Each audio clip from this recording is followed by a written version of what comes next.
नमस्कार दोस्तों। आज हम लोग बात करेंगे जीके जीएस के कुछ महत्वपूर्ण बिंदु जो सीधे तौर पे आगे परीक्षाओं में पूछे जा सकते हैं। आगामी परीक्षा जो हमारी है UP triple S C PT की, उसमें यहाँ से 2 से 3 क्वेश्चन आपको देखने को मिल जाएंगे, तो वीडियो ध्यान से देखिए। बिल्कुल भी कंफ्यूज नहीं होना है, जो चीज़ें हैं आप एक बार देख लेंगे तो क्वेश्चन आप 100% सही करके आएंगे। तो सबसे पहले हम लोग देखेंगे मानचित्र पर खींची गई कुछ प्रमुख रेखाएं।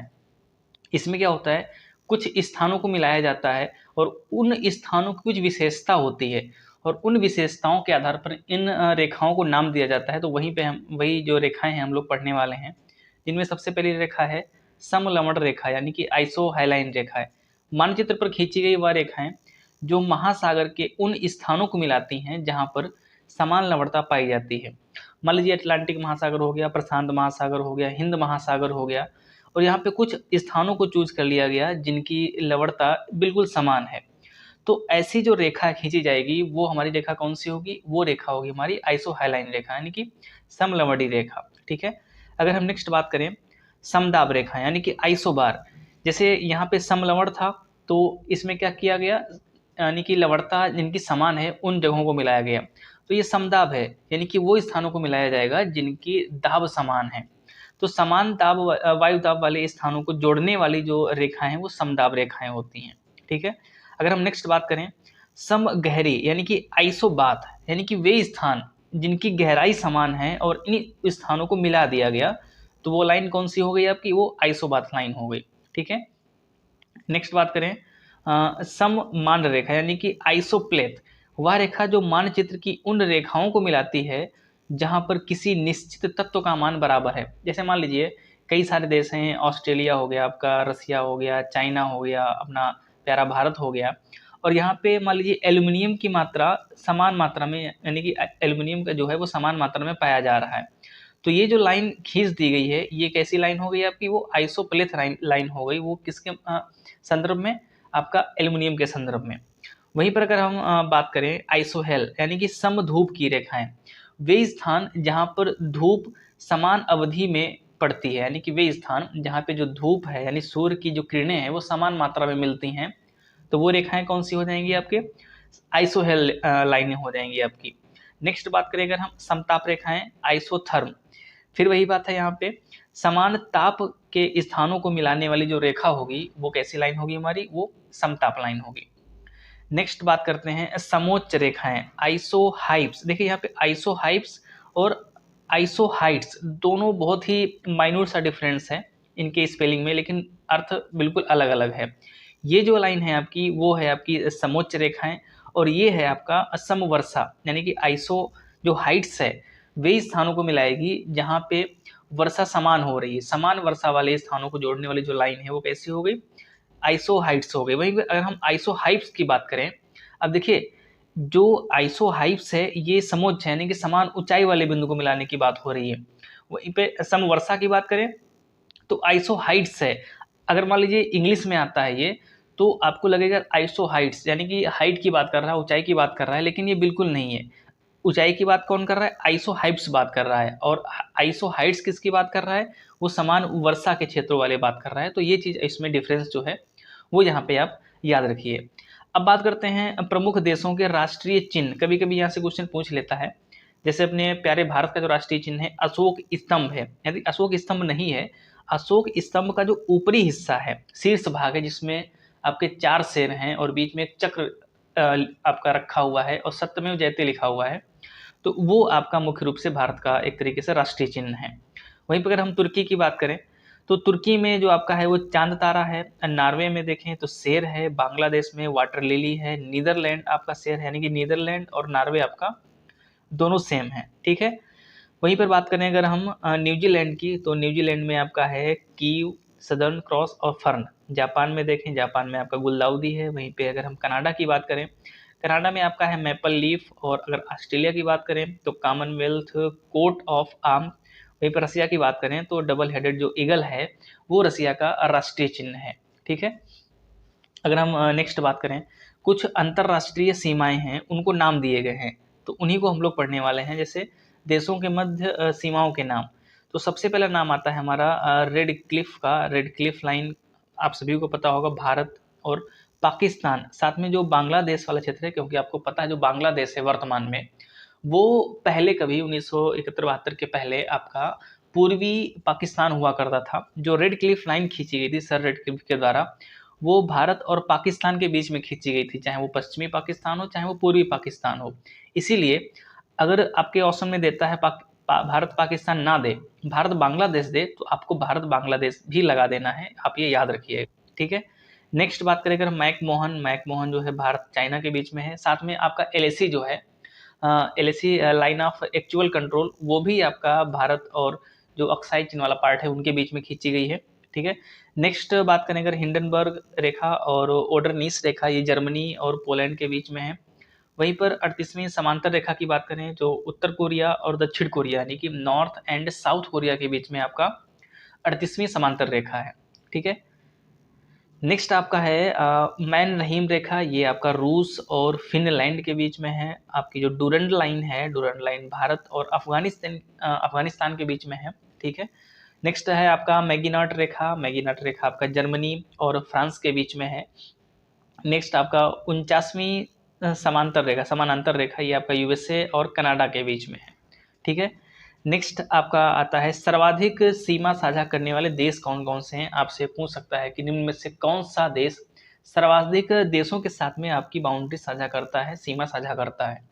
तो सबसे पहले नंबर पे इसमें आता है आपका चाइना जो है वो 14 देशों के साथ में जो है सीमा साझा करता है। वहीं पर रूस की बात करें तो रूस भी आपका जो है वो 14 देशों के साथ में इसकी सीमा साझा होती है, ठीक है। अगर नेक्स्ट बात करें हम ब्राज़ील की, तो ब्राज़ील की जो बाउंड्री है वो 10 देशों के साथ में सीमा साझा करती है। वहीं जर्मनी की बात करें तो जर्मनी जो है वो 9 देशों के साथ में सीमा साझा करता है।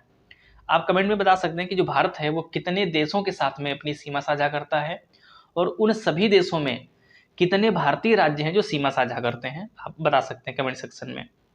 कुछ प्रमुख स्मारक हैं, प्रमुख स्टैचू हैं और उनसे संबंधित व्यक्ति हैं और कहाँ पे बनाए गए हैं, वो बहुत ही महत्वपूर्ण है। ये परीक्षा में आने के 100% यहाँ से आपके चांस हैं।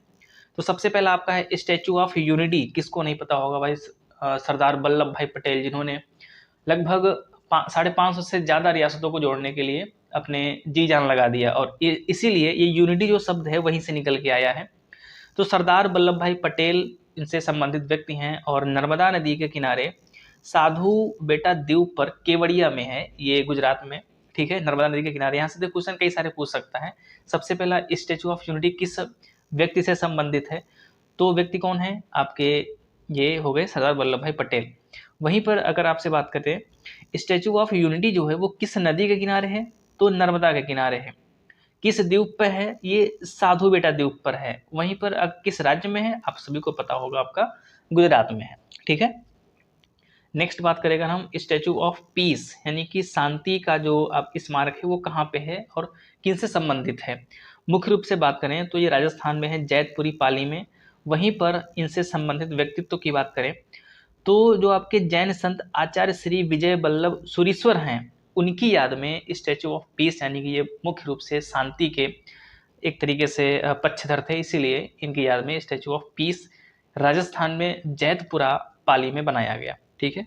नेक्स्ट बात करें स्टैचू ऑफ इक्वलिटी, ठीक है, समानता का जो प्रतीक है, वो मुख्य रूप से ये क्वेश्चन पूछ भी चुके हैं, ये जो हाल ही परीक्षा हुई है, ये बनाया गया भाई रामानुजाचार्य की याद में। और ये कहाँ पे बना हुआ है, शमशाबाद हैदराबाद में बना हुआ है, ठीक है। कुछ अन्य देशों के अंतर्राष्ट्रीय प्रमुख स्मारक हैं जो चर्चा में आपके हैं, यानी कि ऐतिहासिक भी हैं, तो उनकी हम बात कर लें। जैसे एफिल टावर जो है वो आपका फ्रांस पेरिस में है। वहीं पवन चक्की की बात करें तो किंडर डिच्क में है। स्टैचू ऑफ लिबर्टी की बात करें जो हाथ में मसाल लिए खड़े रहते हैं, न्यूयॉर्क में है। वहीं अगर हम प्यार की निशानी ताजमहल की बात करें तो आगरा में है वो, और झुकी हुई मीनार पीसा में है, ठीक है। और साथ में ये देश भी इधर लिखे हुए हैं। जो ग्रेट वॉल है, ग्रेट वॉल ऑफ चाइना, वो तो ठीक है सभी को पता होगा। ओपेरा हाउस आपका सिडनी यानी कि ऑस्ट्रेलिया में है। क्रेमलिन ये मॉस्को रूस में है। पार्थेनान एथेंस यूनान में है। इंपीरियल पैलेस टोक्यो जापान में है आपका। और जो पिरामिड है गीजा, ये आपका मिस्र में है, ठीक है। कुछ संयुक्त राष्ट्र के द्वारा जो वर्ष हैं एक थीम घोषित की जाती है, ठीक है। तो वो थीम वहाँ से कभी कभी पूछ लेता है कि बताइए कि भाई 2015 किसके लिए घोषित किया गया था मुख्य रूप से। साथ में जैसे पूछ लिया 2020 किसके लिए घोषित किया गया था, 2021 किस लिए घोषित किया गया है। आगे हम दशक भी पढ़ने वाले हैं, तो यहाँ से क्वेश्चन अक्सर बनते हैं, तो बिल्कुल भी नहीं इनको जो है इग्नोर करना है। सबसे पहले हम देखते हैं अंतर्राष्ट्रीय मृदा वर्ष। जो 2015 था वो अंतर्राष्ट्रीय मृदा वर्ष के रूप में घोषित किया गया था, ठीक है। वहीं पर अगर हम नेक्स्ट बात करें अंतर्राष्ट्रीय प्रकाश एवं प्रकाशीय तकनीक वर्ष, ये 2015 इसको भी घोषित किया गया था। अगर हम अंतर्राष्ट्रीय दलहन वर्ष की बात करें, बहुत ही महत्वपूर्ण है, 2016 इस यानी कि अंतर्राष्ट्रीय दलहन वर्ष के लिए घोषित किया गया था। साथ में जो समावेशी पर्यटन के विकास हेतु वर्ष जो है 2017 घोषित किया गया था। वहीं पर आपका अंतर्राष्ट्रीय स्वदेशी भाषा वर्ष ये 2019 घोषित किया गया था, इन्हीं के लिए महत्वपूर्ण है ये। पादप स्वास्थ्य का अंतर्राष्ट्रीय वर्ष और नर्स एवं मिडवाइफरी का जो आपकी एएनएम जीएनएम होती हैं उन्हीं के लिए जो अंतर्राष्ट्रीय वर्ष है मुख्य रूप से 2020 में घोषित किया गया था, जब कोरोना काल चल रहा था, ठीक है। तो ये आपसे पूछ सकता है, ये दोनों जो है पादप स्वास्थ्य का अंतर्राष्ट्रीय वर्ष, वहीं पर नर्स और मिडवाइफरी के लिए जो वर्ष है अंतर्राष्ट्रीय वर्ष है कब घोषित किया गया था। साथ में बात करें सतत विकास के लिए जो रचनात्मक अर्थव्यवस्था का अंतर्राष्ट्रीय वर्ष, साथ में फल और सब्जियों का अंतर्राष्ट्रीय वर्ष, बाल श्रम के उन्मूलन के लिए जो अंतर्राष्ट्रीय वर्ष है वो मुख्य रूप से 2021 को घोषित किया गया था। आर्टिजनल फिशरीज एवं एक्वाकल्चर का जो अंतर्राष्ट्रीय वर्ष है 2022 घोषित किया गया है। वहीं पर क्रेमलिट्स का जो अंतर्राष्ट्रीय वर्ष है वो 2024। देखिए आप 2020 तक याद रखिए या ना रखिए, 2021, 2022 और 2024 जो है ये मोस्ट इंपॉर्टेंट है, 3 तो कम से कम याद रख सकते हैं ना, ठीक है। तो 2021 में क्या था, सतत विकास के लिए जो रचनात्मक अर्थव्यवस्था का अंतर्राष्ट्रीय वर्ष है। वहीं पर फलों एवं सब्जियों का अंतर्राष्ट्रीय वर्ष है। बाल श्रम के उन्मूलन के लिए अंतर्राष्ट्रीय वर्ष, ये तीनों जो हैं 2021 में घोषित किए गए थे। वहीं पर जो आपका जो एक्वाकल्चर का अंतर्राष्ट्रीय वर्ष है 2022 है, और क्रेमलिट्स के लिए जो है वो आपका 2024 है। नेक्स्ट बात करें अगर हम संयुक्त राष्ट्र द्वारा घोषित कुछ प्रमुख दशक हैं, जैसे 10 साल का आपका कर दिया गया कि भाई 10 साल में इस चीज़ को बढ़ावा दिया जाएगा, तो वहीं पे घोषित किया गया है। तो सबसे पहले हम देखते हैं 11 से 20 का जो दशक है मुख्य रूप से किसके लिए ये एक तरीके से घोषित कर दिया गया। ये घोषित किया गया भाई उपनिवेशवाद के उन्मूलन के लिए तृतीय अंतर्राष्ट्रीय दशक, यानी कि इसके पहले 2 दशक जो है वो उपनिवेशवाद के उन्मूलन के लिए घोषित किए जा चुके हैं। तो हो सकता है आपसे पूछ दे कि उपनिवेशवाद के उन्मूलन के लिए तृतीय अंतर्राष्ट्रीय जो दशक है वो कब से कब तक चलाया गया, क्योंकि हाल ही में खत्म भी हुआ 2 साल पहले, तो 2011 से 20 तक चलाया गया। नेक्स्ट बात करेंगे 2011 से 20 तक अगला कौन सा दशक मनाया गया, जैव विविधता तथा संयुक्त राष्ट्र, यानी कि जैव विविधता का संयुक्त राष्ट्र जो दशक है वो अभी आपका जो है 11 से 20 तक। तीसरा आपका जो है वो सड़क सुरक्षा क्रियान्वयन दशक जो है वो भी आपका 11 से 20 में, यानी कि 11 से 20 में आपके 3 दशक हो गए। पहला उपनिवेशवाद का उन्मूलन के लिए तीसरा जो दशक है, साथ में बायोडाइवर्सिटी के लिए तीसरा आपका जो है रोड सेफ्टी के लिए दशक घोषित किए गए। वहीं पर अगर हम 14 से 24 2014 टू 2024 के लिए बात करें तो दशक था ये आपका सभी के लिए वहनीय ऊर्जा, और यानी कि सभी के लिए वहनीय ऊर्जा का संयुक्त राष्ट्र दशक, ये आपका 14 से 24 तक घोषित किया गया। वहीं पर अगर हम 15 से 24 की बात करें तो अफ्रीकी आदिवासी के लिए जो अंतर्राष्ट्रीय दशक है मुख्य रूप से 15 से 24 तक रहा है वो। नेक्स्ट अगर हम 2016 से 25 तक की बात करें तो पोषण के लिए कार्रवाई है दशक है। वहीं पर 2018 से 27 की बात करें तो गरीबी उन्मूलन के लिए जो तीसरा संयुक्त राष्ट्र दशक है, ये भी आप याद रखिए, ठीक है। 18 से 28 की बात करें तो सतत विकास के लिए पानी पर कार्रवाई है तो अंतर्राष्ट्रीय दशक है। वहीं पर 19 से 28 की बात करें तो नेल्सन मंडेला शांति का दशक, और आपका पारिवारिक खेती है तो संयुक्त राष्ट्र का जो दशक है। 21 से 30 के अगर हम बात करें तो सतत विकास के लिए महासागर विज्ञान का संयुक्त राष्ट्र दशक जो है आपका 21 से 30 के लिए है। नेक्स्ट आपका 21 से 30 के लिए और कौन सा है, पारिस्थितिकी तंत्र की पूर्वावस्था की प्राप्ति है, तो साथ में आपका 22 से 32 आपका स्वदेशी भाषाओं के लिए है। ये कुछ महत्वपूर्ण दशक हैं जो यूएन के द्वारा में घोषित किए गए हैं। कुछ प्रमुख समाधियां हैं जो महापुरुषों की भारत में हैं, यहाँ से क्वेश्चन पूछे भी गए हैं कि शांति घाट जो है किसके लिए आपका प्रसिद्ध है। तो राजघाट की बात करें, राजघाट में जो है महात्मा गांधी की समाधि है। वहीं पर अगर हम शांति वन की बात करें तो जवाहरलाल नेहरू जी का शांति वन में एक तरीके से समाधि है। विजय घाट आपका लाल बहादुर शास्त्री, शक्ति स्थल इंदिरा गांधी, वीर भूमि आपका राजीव गांधी, महाप्रयाण घाट जो है वो आपका डॉक्टर राजेंद्र प्रसाद, आपका साथ में जो नारायण घाट है वो गुलजारी लाल नंदा, और समता स्थल जो है आपका वो जगजीवन राम। ठीक है, नेक्स्ट आपका है अभय घाट, अभय घाट मोरारजी देसाई, साथ में किसान घाट चौधरी चरण सिंह, क्योंकि मुख्य रूप से जो चौधरी चरण सिंह जी थे वो किसानों के लिए ही कार्य करते थे।